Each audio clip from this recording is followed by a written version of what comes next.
It is past 6 in the evening. The barn chores are long done, and there is no supper waiting on our table tonight. Same as most nights of the week.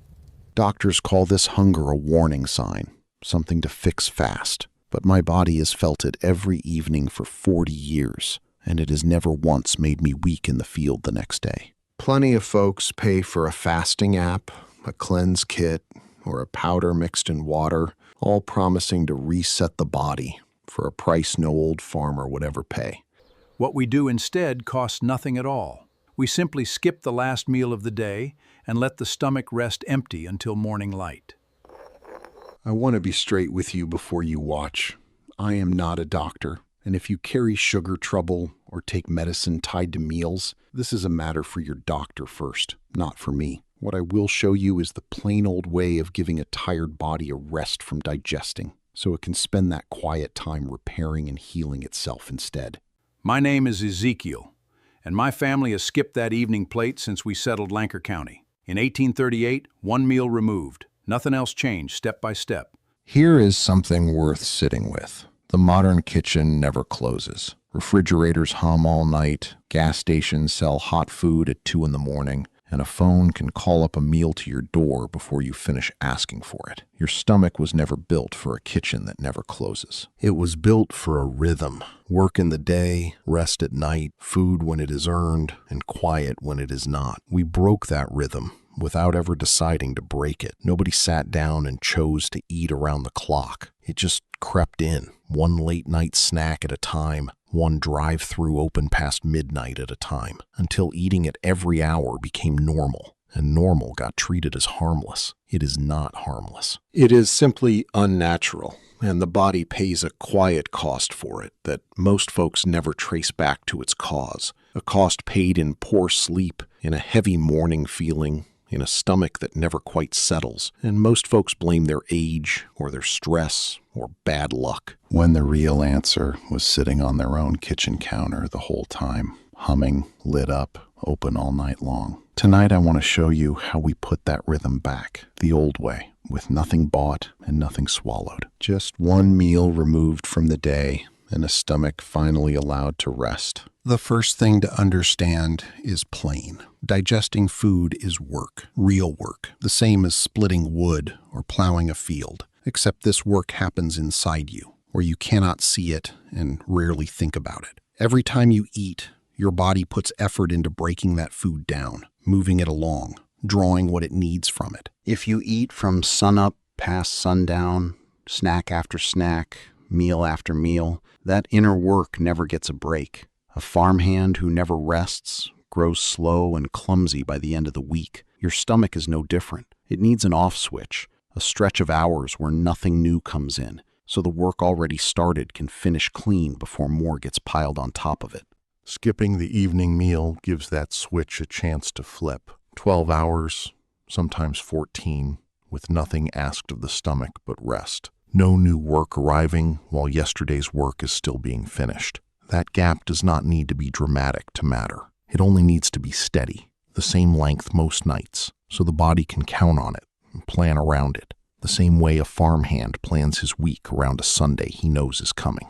My father used to say, "A stomach that never rests is like a mill wheel that never stops turning. It wears down faster than one given a chance to sit still between grindings." I did not understand him until I was grown and watched an English cousin of mine eat breakfast, a snack at 10, lunch, a snack at 3, supper, and something sweet before bed, every single day, without a gap wider than 3 hours between any of it. He complained often of a heavy, tired feeling after eating, and never once connected it to the fact that his stomach had not had a quiet hour in years. We do not eat that way. Supper ends by 6, breakfast does not begin until near 7 the next morning. That gap is not a sacrifice. It is simply giving the mill wheel its rest. The same rest my father gave every tool on this farm, because he knew a tool used without pause breaks sooner than one that is put down and picked back up fresh. The second thing to understand is that the pinch you feel in your belly around supper time is not always true hunger. Most of it is habit, dressed up to feel like need. Your body learns a schedule the same way it learns anything else, through repeat. If you have eaten supper at 6 every evening for 30 years, your stomach will announce itself at 6, whether or not it has anything real to ask for. That announcement feels sharp the first week you skip it. It fades by the second. This is the part most folks quit on, because that first pinch of hunger scares them. They mistake it for their body in real trouble, when it is only their body arguing with a habit it is losing. A habit does not give up its ground without a little noise on the way out. Sit with it a few evenings, and the arguing stops on its own, quiet as it started. Esther fought this harder than I did the first winter we tried it.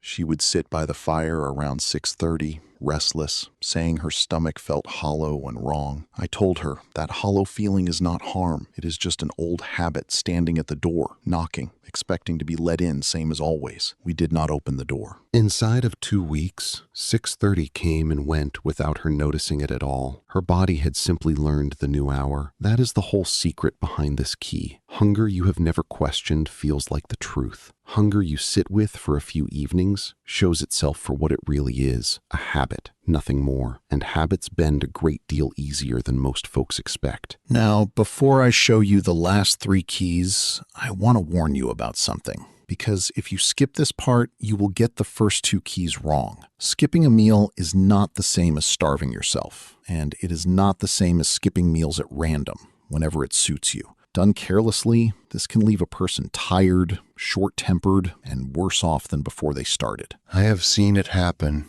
Folks who hear half of an idea and run with it, skipping meals here and there with no pattern at all, wondering why they feel worse instead of better. Done the old plain way, with a fixed hour and a full night's rest built around it, it does the opposite. The difference between the two is not the meal you skip, it is the discipline around it. And that discipline is the part almost nobody talks about, because discipline does not sell nearly as well as a shortcut does. The third key is what happens while you sleep. A stomach still working on a heavy supper at 10 o'clock is a stomach competing with your body for rest. Sleep and digestion both ask for the body's attention, and when they overlap, neither one gets done well. Folks who eat late often sleep restless without knowing why, tossing through the night, waking up heavy instead of rested. When supper ends early and the stomach sits empty by bedtime, sleep does not have to share the body's attention with anything. The whole night belongs to rest, and rest done properly is where the real repair happens, the kind no cream or pill can hand you. Morning comes, and instead of waking up heavy, you wake up with a clean, honest hunger, the kind that tells you plainly it is time to eat, rather than the dull, dragging feeling that comes from a stomach that never got its night off. There is a real difference between the 2 kinds of morning, and once you have felt the clean kind a few times, you do not easily forget it or want to go back to the other. I remember visiting my brother-in-law's house one Christmas, where supper was served near 9 at night, a heavy meal, plenty of it. I slept poorly that whole visit, waking twice in the dark, feeling less rested each morning than I had the night before, no matter how many hours I spent in the bed. Back home, supper ends before the sun does, and I could count on one hand the nights in the last 10 years I woke up in the dark without reason. My own father lived past 80 and slept the same way, straight through, and he always credited it to the same plain habit, an empty stomach at bedtime and a clear conscience. Oh, he would tell you the second one mattered every bit as much as the first. That is not a small thing for a man my age. Rest that actually rests you is worth more than any hour spent lying still without truly resting. And an empty stomach at bedtime is a large part of why that rest comes so easy in our house. The fourth key goes back further than my own memory, back to why our people fasted in the first place. Twice a year before communion, the church fasts, a full day with nothing eaten at all. Not out of punishment, but out of respect. A way of saying the body does not run the day, the spirit does. That old practice taught something that carried into ordinary life too. That a meal skipped on purpose is not a loss, it is a choice, and a body that learns to make that choice without panic is a body with a kind of quiet strength most folks never build. Skipping 1 meal a day is a small version of that same lesson. It teaches the body that it does not need to be fed the moment it asks. It teaches a person that enough truly means enough, and that discipline, once learned at the supper table, tends to show up everywhere else in a life too, in patience with a grandchild, in restraint with a harsh word, in the plain willingness to wait for something instead of grabbing at it the moment it is wanted. I think of my grandfather, who lived to be 93, and who used to say that a man who cannot say no to his own stomach will struggle to say no to anything else in his life. He was not a harsh man. He simply believed the supper table was where a person's discipline got its first daily test, and he passed every one of them, quiet and without complaint, right up until the last year of his life. I did not understand that lesson as a young man, eager to eat whenever the notion struck me,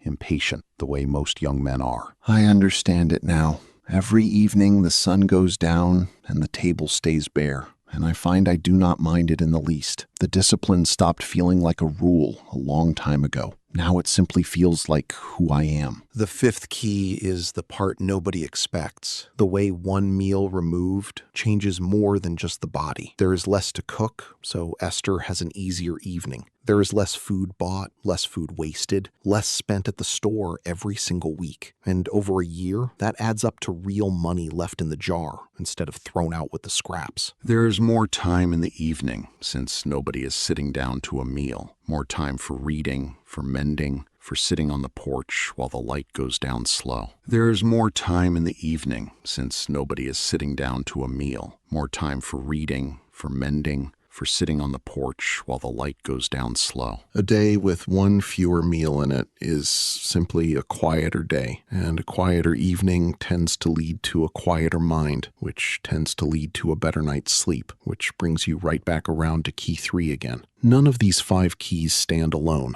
They lean on each other, the same way a good fence leans on every post, not just the corner ones. Esther says the strangest part of this whole habit was not the hunger. It was getting her evenings back. She used to spend an hour most nights on supper, start to finish, cooking and cleaning both, on top of a day already full of her own chores. Now that hour belongs to her quilting, or to sitting with the grandchildren before they head home, or simply to resting her own hands after a long day of using them. She told me once that she had not realized how much of her evening had quietly belonged to a meal until the meal was gone, and the evening was suddenly, plainly, hers again. That is not something any cleanse or fasting app ever promises you. It is simply what happens when one meal steps aside and lets the rest of your evening breathe. So here are the 5 keys, laid out plain. The stomach needs an off switch, a real stretch of rest between meals. Most evening hunger is habit, not true need,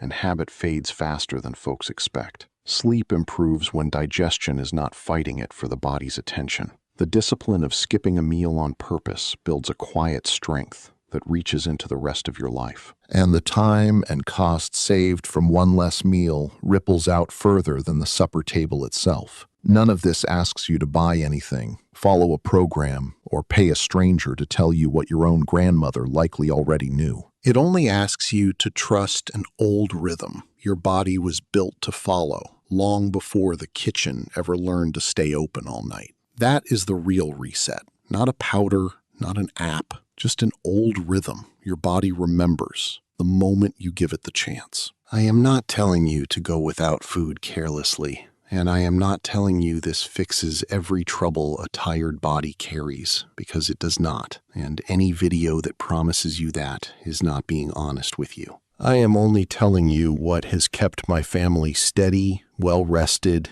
and at peace with our own hunger for 200 years. Talk to your own doctor before you change how you eat, especially if you are managing an illness already, and let this simply be one old idea worth thinking over, not a rule to follow blind. If this old, plain way of living speaks to you, I would be glad to have you stay a while longer here on the channel. We walk through habits just like this one often. Until next time, may your evenings be quiet, your rest be full, and your table, when it is finally set again, be one you are glad to sit down to.